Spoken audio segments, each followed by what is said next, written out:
Вячеслав Анатольевич, здравствуйте. Добрый день. Да. Ну, конечно же, главная сегодня тема — это события на Украине. И согласны ли вы, что вот спецоперация в Украине — это предотвращение большой войны? Конечно. Причем, чем дальше идет жизнь, тем больше становится более понятно, что это, значит, действительно так, и тому все больше и больше подтверждений. Давайте вернемся мы, в общем-то, к, как бы, не только даже с текущему моменту, а немножко чуть-чуть назад. Вы смотрите, что происходило в прошлом году. В прошлом году шла последняя такая эскалация, что ли, напряженности. Вот раньше руководство Украины занимало такую позицию, что вот, да, вот есть Минское соглашение, мы там все время там обсуждаем их и так далее, у нас есть вопросы, мы как бы хотим изменить последовательность, помните, все формулы Штайнмайера возвращали там еще и так далее, и так далее. А в какой-то период времени они просто-напросто отказались, и Зеленский, президент Украины, во всеуслышание заявил о том, что нет, эти соглашения нам не подходят, они неправильные были, значит, и выполнять мы их не намерены. Это такое, будем говорить, значит, общая посылка такая. А одновременно, значит, шло нагнетание обстановки в таком идеологическом плане. В чем только не обвиняли Российскую Федерацию, что мы эти соглашения срываем, то 5-10, и одновременно, значит, мировой фон такой создавался информационный. Плюс к этому началась очень такая серьезная подпитка, значит, этого режима украинского, значит, военной техникой, подготовкой. Высадились разного рода специалисты, которые занялись подготовкой, ну, будем говорить, войск и так далее, инструкторы, значит, для освоения новой техники и для разбора тактических вопросов. Тем более, что, значит, опыт всевозможных таких войн, что ли, значит, у НАТО и у Соединенных Штатов Америки накоплен очень большой, причем самых современных войн. Значит, плюс к этому началось, будем говорить, пошли разговоры о том, что будут создаваться базы. Одна из них в Очаково начала создаваться, в Очакове военно-морская база, предназначена для базирования там и военно-морских сил Соединенных Штатов Америки. Вы знаете о том, что на территории Украины действуют лаборатории, которые занимаются разработкой биологического оружия. Вот одна из них в Одессе, и целая проблема будет, как сейчас ее ставить под контроль, если до этого дела дойдет. Значит, ну, в общем, такой вот фонд создавался, и осенью прошлого года, значит, начали практические действия. Мы как-то уже об этом забыли. Мы все возвращаемся к тому, что Российская Федерация сосредоточила контингент своих войск на границе с Донбассом и так далее. А что было чуть раньше? А чуть раньше были явные признаки усиления украинской группировки. Туда была стянута чуть ли не вся или там половина боеспособной армии Украины. До 150 тысяч насчитано. Причем, значит, шла такая массивная подготовка, и, ну, и разведывательные данные, и вот сейчас, будем говорить, взятые в плен войны украинские, они говорят о том, что нас готовили к тому, что мы должны быть готовы к активным наступательным действиям примерно в марте-апреле месяце. Значит, и свидетельством этому является наращивание постоянно бомбардировок, обстрелов, значит, Донецко-Луганской республик. Значит, причем это все шло по нарастающей. И, конечно же, видимо, и военно-политическое руководство нашей страны, значит, понимало, значит, пользовалось разного рода информацией, данными, которые положено, будем говорить, иметь и так далее. Но окончательное масло, что ли, в огонь подвело, наверное, выступление Зеленского на Мюнхенской конференции, когда он заявил о том, что мы готовы создать и грязное ядерное оружие. Значит, оно, грязное ядерное оружие, не менее опасно, чем обычное, значит, потому что оно оставляет заражение на долгие-долгие годы. Значит, и поэтому стало ясно о том, что необходимо принимать меры для того, чтобы предотвратить, значит, вот это нападение, упреждающее. Значит, и поэтому я согласен абсолютно с этим тезисом. Но вы можете мне задать вопрос, ну а почему так вот произошло? Значит, почему все-таки не удалось договориться переговорным путем по решению судьбы? Так уж стоял вопрос, что никаких выходов не было. Да нет же, значит, было, будем говорить, четко совершенно все изложено, алгоритм действий в нормандских соглашениях, в плане Штайнмайера этого, что, как, когда и надо действовать. Но я думаю, что президент Украины, вновь избранный, с которым связывали очень много надежд, и, значит, в общем-то, и многие россияне относились поначалу к нему с симпатией. И насколько вот сейчас, во всяком случае, со слов, значит, президента Беларуси Лукашенко, значит, известно о том, что и Владимир Владимирович Путин так благословно очень относился, надеялся на то, что можно как-то вот решить, значит, все наши спорные вопросы, основываясь на той программе, которую выдвигал Зеленский, когда двигался президент. Ну почему же Зеленскому не удалось этого сделать? Я думаю, что там было две таких больших причины. Во-первых, он не смог справиться с внутриполитической ситуацией. Все-таки мы не должны сбрасывать со счетов, что к моменту прихода его к власти, на самом деле, вот эти бендеровцы, националисты, они очень сильно укрепились по всей стране. Значит, силовые структуры, местная администрация, партийные всевозможные движения, общественные организации, все оказалось под их контролем. Ему просто невозможно было сдвинуть, значит, эти структуры, значит, так, чтобы как-то преодолеть это, реализовать свои, будем говорить, обещания. И он просто не справился с ситуацией, и внутреннее давление, оно понесло его по этим волнам. Ну, помните, как он награждал этого, значит, нациста, будем говорить, высшей награды Украины, и тот прямо в момент награждения говорил, что я буду убивать русских младенцев, понимаешь, так? Это, значит, говорит о том, что он потерял управление внутри страны. А плюсом к этому, конечно же, большое давление, значит, Запада, прежде всего тех стран, которые мы традиционно вот в последнее время начали относить к англосаксонским странам, это Великобритания, Соединенные Штаты Америки, начали его подталкивать, давай, значит, и так далее. Ну, тут тоже может возникнуть вопрос, а что им-то надо, вообще говоря, почему они так? Это я не буду даже касаться такую многовековую нашу историю. Значит, отмечу только, что с момента создания древнерусского государства уже начали столкновения двух цивилизаций. Значит, западной, значит, и ведомой католической церкви, и, значит, ну, будем говорить, восточной, христианско-православной.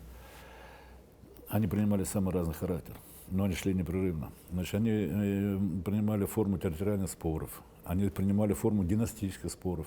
Какая там династия, где будет поставлена. Значит, ну вот типичный пример, смутное время, когда поляки пытались там поставить свою династию. Так. И до этого такое было.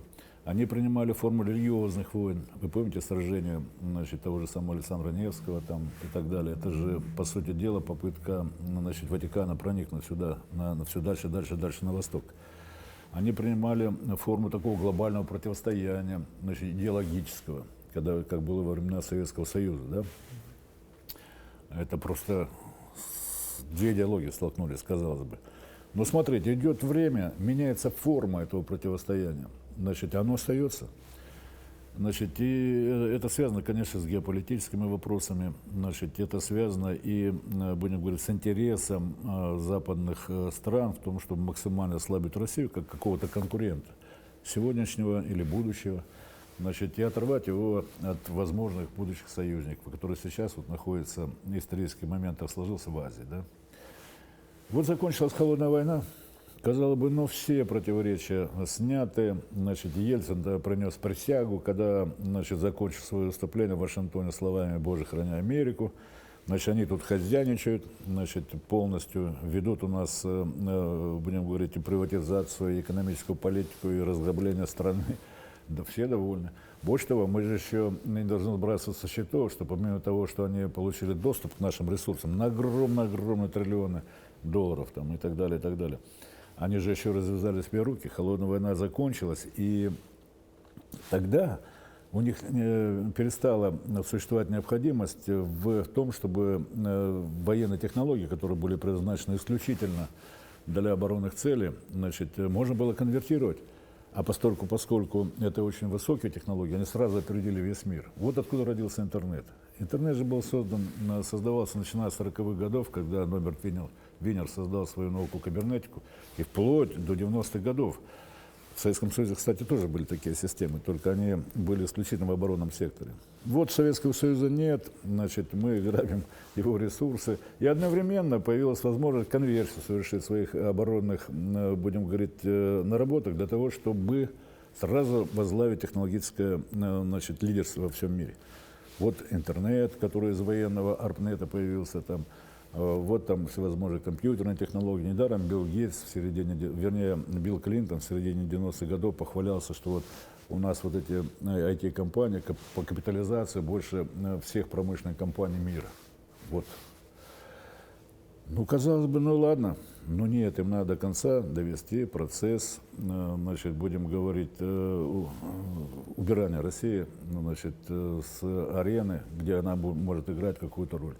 И тогда вот в разгар, значит, того, что, значит, вот, будем говорить, Россия уже практически повержена, они начинают расширение НАТО. Ведь это происходило, значит, еще в 90-е годы были основные идеи-то приняты. И шаг за шагом приближают к нашим границам. И посмотрите, какая последовательность шагов. Приблизили НАТО, вопреки тем соглашениям, которые раньше были достигнуты. Прям, значит, поближе к России. Начали устанавливать, значит, системы противоракетной обороны, значит, в Польше и в Румынии. Когда им было заявлено со стороны Российской Федерации, что ведь это нарушение договора по ПРО, они говорят, ну если вы считаете, значит, то давайте мы выйдем из этого договора про ПРО. А ПРО, противоракетная оборона, это важнейший элемент безопасности, о котором еще во времена Советского Союза договорились с американцами.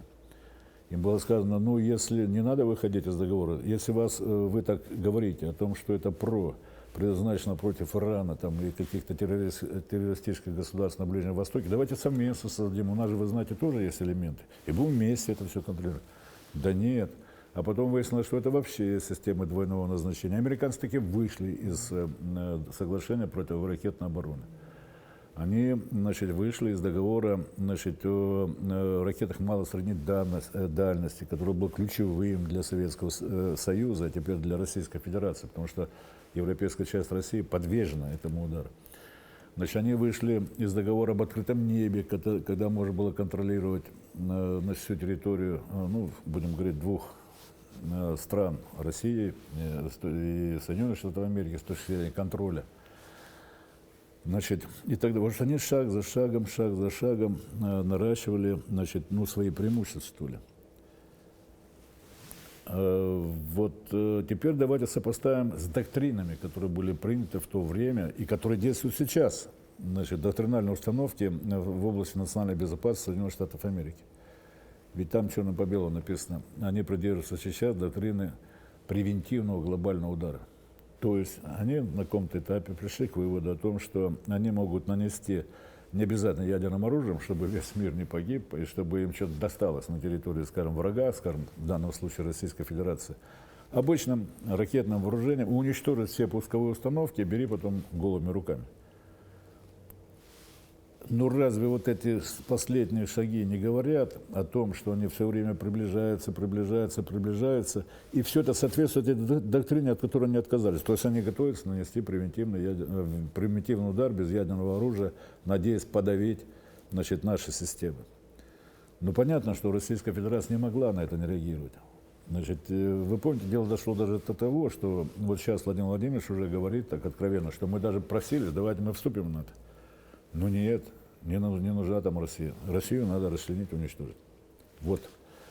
Украина здесь один из таких очень важных ключевых моментов. Во-первых, значит, это непосредственно близость от границ Российской Федерации. Это прямой удар там, по Москве и другим нашим промышленным центрам. Удар, значит, настолько близкий, что на него очень трудно среагировать. С другой стороны, это ослабление России за счет разрыва экономических связей. И самое главное, за счет человеческих связей, значит, как бы натравить одних на других. И вот, к сожалению, значит, эта линия Зеленского, она была как бы вписана в эту, значит, линию. И, как говорит наш президент, мы просто поставлены были всеми ими вместе прямо к стенке. Для нас не оставалось другого выхода, как совершить превентивные действия. В этом плане я абсолютно согласен с тем тезисом, что, значит, это действие, значит, вынужденное, направленное на ликвидацию, будем говорить, угрозы реально, которая возникла для нашей страны. Вот так я думаю. Современный мир уже сложно представить без социальных сетей, без интернета. И сейчас в глобальной сети, конечно же, появляется огромное количество фейков. и создается ощущение, что весь мир против России. Как вы думаете, так ли это? Ну, и давайте разделим вопрос на две части. Во-первых, по фейкам, значит, а во-вторых, против ли нас весь мир. Ну, по фейкам, ну, знаете, я бы сказал так. Вот я не буду касаться военной, значит, части вот нашей операции по, будем говорить, защите, значит, Донбасса. Значит, там не буду касаться, значит, каких-то таких вот аспектов. Это дело специалистов. Значит, правильно мы действуем или нет. Но в одном мы явно проигрываем. Или на начальном этапе проиграли. Это, конечно, в информационной войне. Ну, может быть, как бы мы такой линии придерживались сдержанно, что вот два народа, надо их мирить, не надо там лишнюю вражду, нам же еще потом жить. Мы же не американцы какие-нибудь, и не англосаксы, которые только рады этому всему, и так далее, и так далее. Значит, но факт тот факт, что вот такая тотальная пропаганда, значит, она пошла, она не без участия спецслужб, значит, и не только украинских, не столько украинских, сколько западных. Там в этом деле поднаторели, центр самый главный находится в Польше и так далее. Значит, и знаете, как Владимир Ильич Ленин говорил, что надо сделать, чтобы победила революция? Надо захватить, значит, центральный банк, значит, почту и телеграф. Вот телеграф. Тогда это было главное средство общения. Так вот и сейчас надо было захватывать это. Это значит, что должны были быть подавлены вот эти центры, значит, всевозможные там телевизионные сети, система сотовой связи и так далее, и так далее. Вплоть до разрушения, если это необходимо. Это с одной стороны, а с другой стороны здесь должны быть, значит, и кибервойска, и войска, я так в кавычках назову, пропагандистов, которые должны отражать нашу позицию по всему миру и так далее. Вот на Западе этому придают большое значение, поэтому видите, как они последовательно, значит, еще до этих событий начали уже устранять наши средства информации со своего рынка, со своей арены. Ну, вот RT, Спутник и так далее, еще до этих событий. Значит, вот наш конфликт там по поводу Deutsche Welle, а как наш ответ и так далее, и так далее. То есть они к этому подготовились, прямо скажем, лучше. Но сейчас ситуация справляется, наверное, уроки какие-то будут вынесены, и сейчас виден такой некоторый перелом. А что касается, как весь мир относится к событиям, которые происходят сейчас на Украине, далеко нет единства, значит, в мире. Далеко нет единства в мире. Значит, ну, свидетельством этому является тот факт, что хотя бы внутри страны уже признали независимость ДНР, ЛНР, Никарагуа, Куба, Венесуэла. Вы можете мне сказать, ну, это страны такие, которые находятся в конфликте с Соединенными Штатами, и вообще, как бы, у нас с ними там особые связи и так далее. А чем они отличаются от какой-нибудь там, значит, Эстонии, там, Литвы или там, это Болгарии пресловутой, понимаешь, так? Чем они отличаются? Те тоже точно так же находятся под контролем и слушают, что им скажет старший. А эти-то не боятся, и это добровольное их излияние, это уже о чем-то говорит. Потом посмотрите, какую позицию занимают те страны, которые не находятся в сфере непосредственного влияния Соединенных Штатов. Соединенные Штаты полностью контролируют всю Европу. И когда мы говорим Европейский Союз, мы должны иметь в виду, что это Соединенные Штаты. Они контролируют, ну, Австралия и Великобритания традиционно на англосаксонском мире. Они полностью контролируют ту же самую Японию и Тайвань. Япония вообще не является, по большому счету, независимым государством. Это протекторат Соединенных Штатов Америки. Конечно, что скажет, то и будет. Вот эти дружным хором и говорят. А другие нет. Значит, ну, посмотрите в Латинской Америке, что говорит Бразилия, допустим. Посмотрите, какую сдержанную позицию занимает Индия, Китай. А это ведь ключевые сейчас страны, арабские страны. А это страны, которые сейчас, в настоящее время, являются одними из ключевых в мире. Они понимают, что им самим-то предстоит в скором времени, значит, неизвестно, чем обернется еще борьба, значит, с всякого разного гегемонами, потому что весь мир пришел в движение. И это объясняется, значит, ну, вполне, будем говорить, и экономической наукой и так далее, потому что происходит переход на новый технологический уклад, и в этом укладе старые лидеры, значит, теряют свои позиции, выходят новые совсем. Значит, ну, та же Юго-Восточная Азия, и не только Китай, там и Вьетнам очень быстро развиваются, другие страны. Им тесно. Значит, а с другой стороны, те, кто был раньше в лидерах, хочет их отодвинуть в сторону. И поэтому всем им еще предстоит пройти тот путь, который сейчас мы проходим с Россией. И одна из задач их-то — оторвать Россию от этих развивающихся центров. Поэтому они взвешенно такую позицию занимают. Поэтому я бы не сказал, что такая уж фронт всех против нас, хотя некоторые, значит, пропагандисты говорят об этом. Это неверно, это ошибка.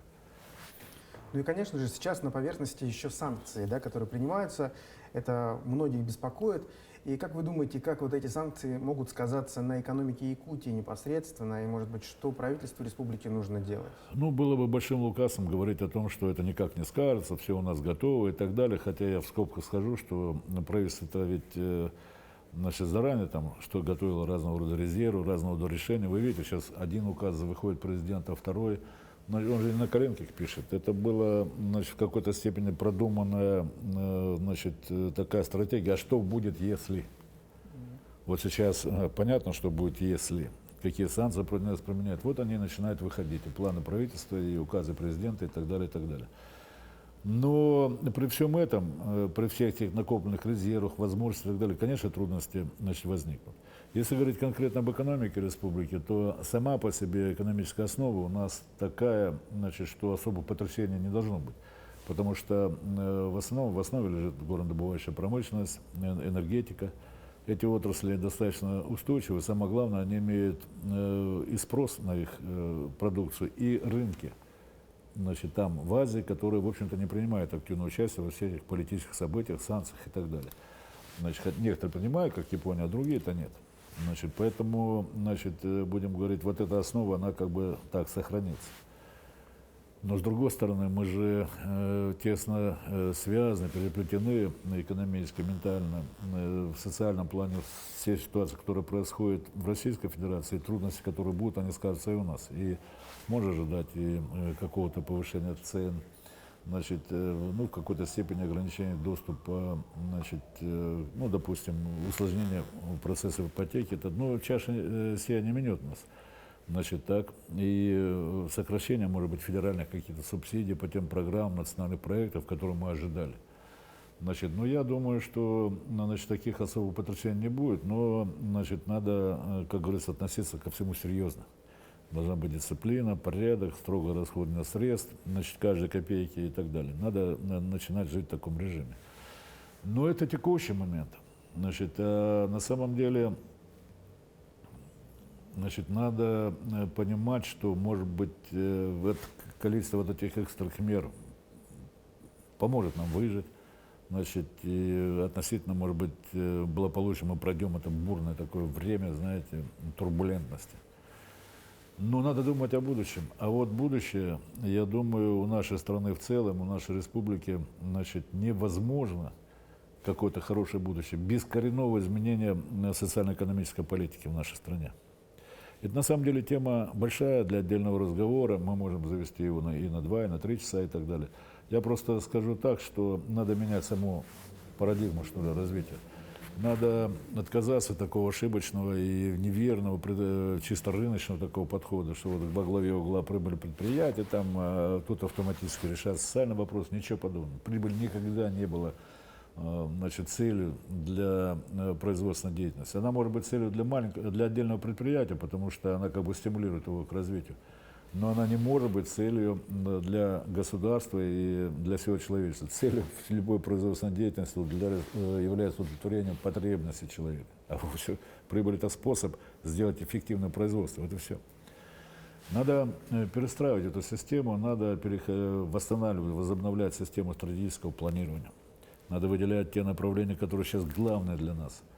Вы можете сказать, ну у нас же есть национальные проекты, государственные программы, ну сведите их в единое целое. Там нет баланса. Значит, они, значит, цели, которых они достигают, не связаны между собой. Ну как связаны цели повышения обороноспособности и национальный проект культуры?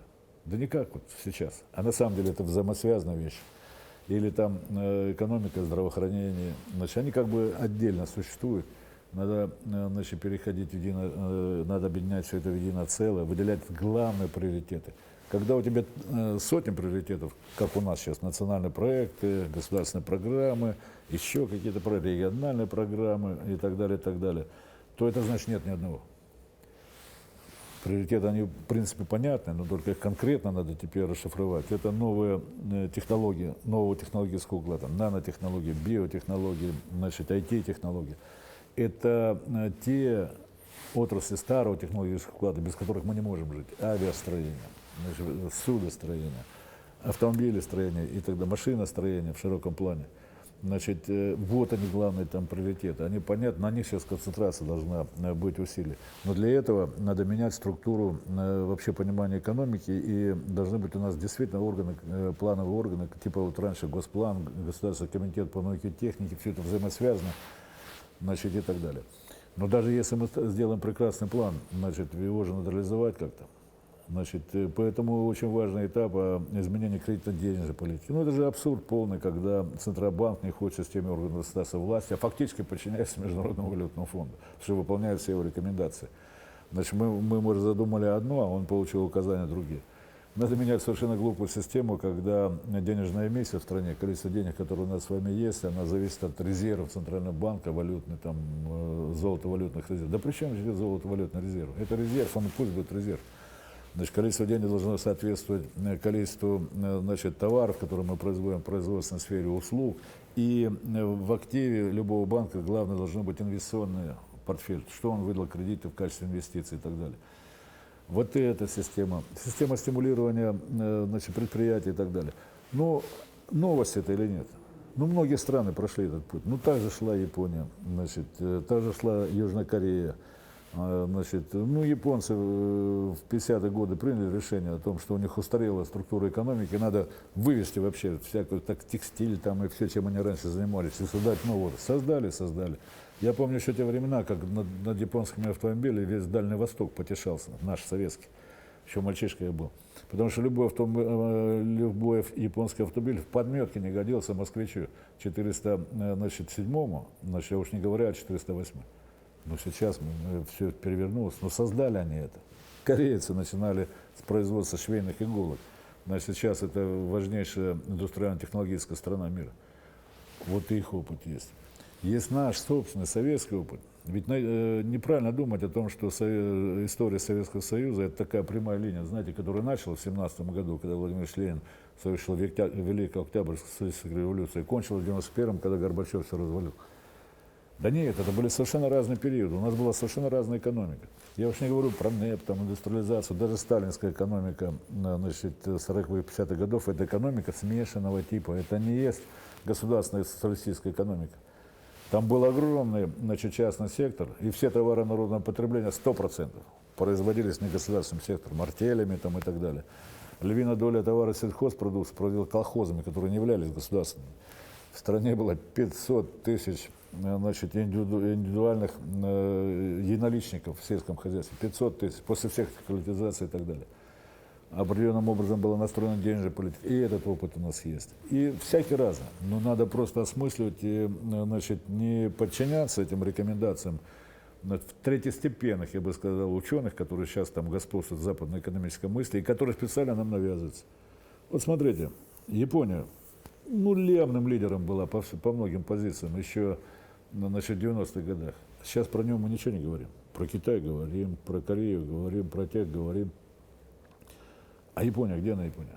А вот в 90-х годах, когда она, уж по мнению американцев, сильно-сильно развилась, она получила вот такое, значит, предписание, указание, и написали алгоритм, как действовать. Вот это тот самый алгоритм, который они у нас внедрили, который разрушил нашу экономику. Вот сейчас он и Японию отодвинул в сторонку. Вот они уже 20 лет, бедняги, не могут преодолеть свою рецессию, понимаете? Вот эти рецепты, надо стать самостоятельной страной. Коль скоро мы претендуем на такую, будем говорить, роль, будем говорить, самостоятельно там, в политике, в геополитических проблемах, в оборонном, мы должны стать самостоятельной экономической страной. Я не говорю, что мы должны поставить железный занавес. Да мы никогда его не ставили. Это перед нами ставили занавес. Это было во время гражданской войны, после того, как интервентов отсюда выгнали, они поставили занавес.